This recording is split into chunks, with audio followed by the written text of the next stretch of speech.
Cato ligt op de grond, machteloos, kansloos, met de dood voor ogen. Johan Barger ligt bovenop haar. Hij houdt de tweede revolver dicht tegen haar hoofd. Hij kan niet meer missen. De eerste kogel schiet hij in de rechterkant. Dodelijk. De volgende 3 verbrijzelen vanaf de linkerzijde haar hersenen in cold blood. Dit is waar hij woonde met zijn vrouw. En dit is ook waar de moord is gepleegd. Dit is ook waar hij met zijn minnares zijn relatie onderhield. Kortom, dit is de plaats waar het om gaat.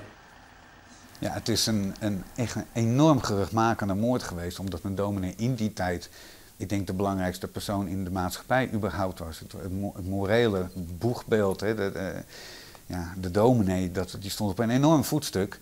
Ja, als zo'n man een daad pleegt die je alleen maar bij de allerarmste en slechtste mensen verwacht en vermoedt, ja, dan weet je natuurlijk niet wat er gebeurt.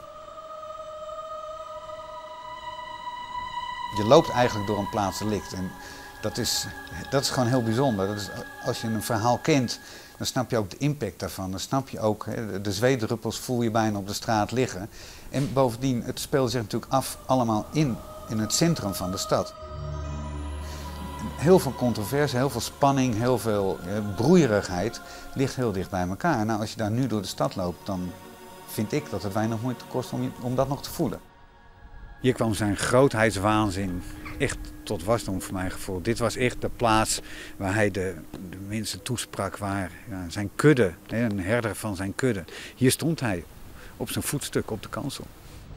Deze moord kun je niet loszien van de maatschappelijke ontwikkelingen in die tijd. Dus het socialisme was in opkomst en voerde echt een bijna guerrilla-oorlog tegen de hervormde kerk.